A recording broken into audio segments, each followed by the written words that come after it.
Your case manager or other service provider may send you requests that can be completed through MyConnectSV. In this video, we'll be reviewing how to view and respond to these requests, specifically related to documents, assessments, and privacy. You'll receive a notification when you log in, indicated by this bell icon ringing in the top right-hand corner of MyConnectSV. You can click on that bell to view all of your current notifications, and you can also click on this envelope icon to mark all of these notifications as read. If you have email or text notifications enabled, you'll also receive a notification there. As a reminder, you can click this list icon in the upper right-hand corner to update your notification preferences at any time and enable either email notifications, text or SMS notifications, or both.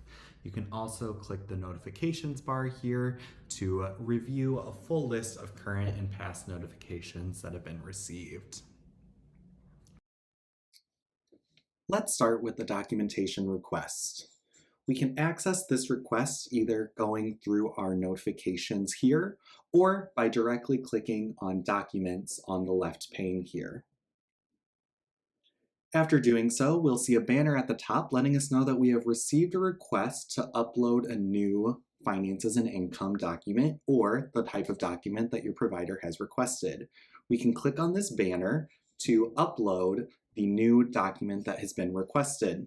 Note that there is a max file size and there are only certain accepted file types. However, most images, PDF, and document file types are accepted. If you are uploading multiple images, they will be combined into one file. Click Choose Files to choose the files that you would like to upload. If you'd like to upload multiple files from a computer, you will typically need to press Control or Command to select each one.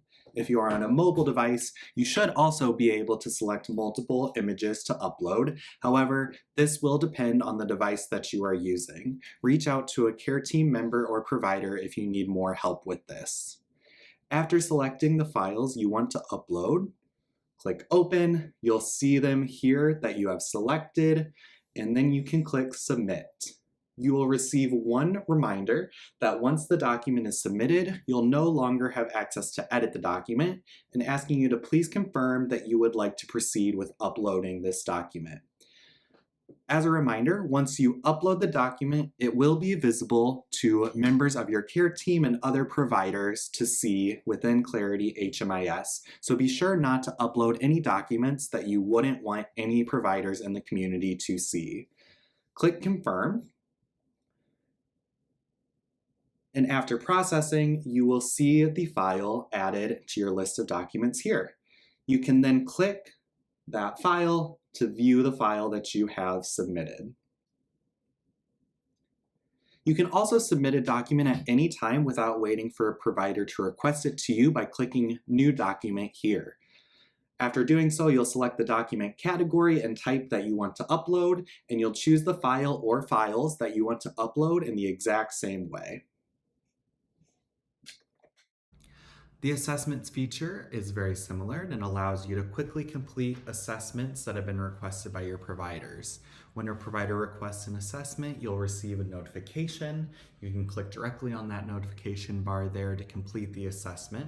Once you submit that assessment, it will be available for your provider to review and will also appear here in the assessment history.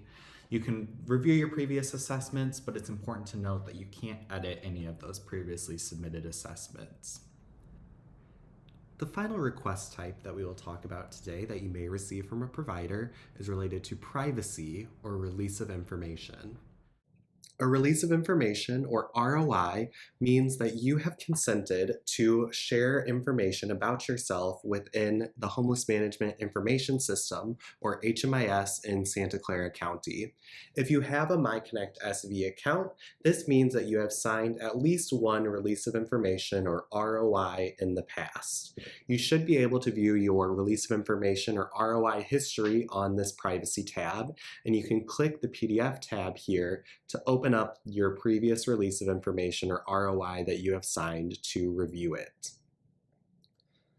Releases of information expire after a certain period of time, which you can see by the end date here. If your release of information has expired or is close to expiring, your provider may send you a request to complete a new release of information. This means that they are asking you to provide consent to allow your information to continue to be shared with other providers within HMIS. If you'll receive a request, you can click the bar icon here to open it and review it. This will pop up the full release of information, which we do encourage you to read through and review. If you have questions about the release of information or any questions in it, you should discuss it with the provider that sent you this request. You can scroll through to review the information, and you'll see a list of checkboxes here. It's important that you do individually check those boxes that you would like to provide consent to share information about in HMIS. Continue scrolling through the bottom to review the remaining parts of the release of information, and you can use this box here to sign off on that new release of information.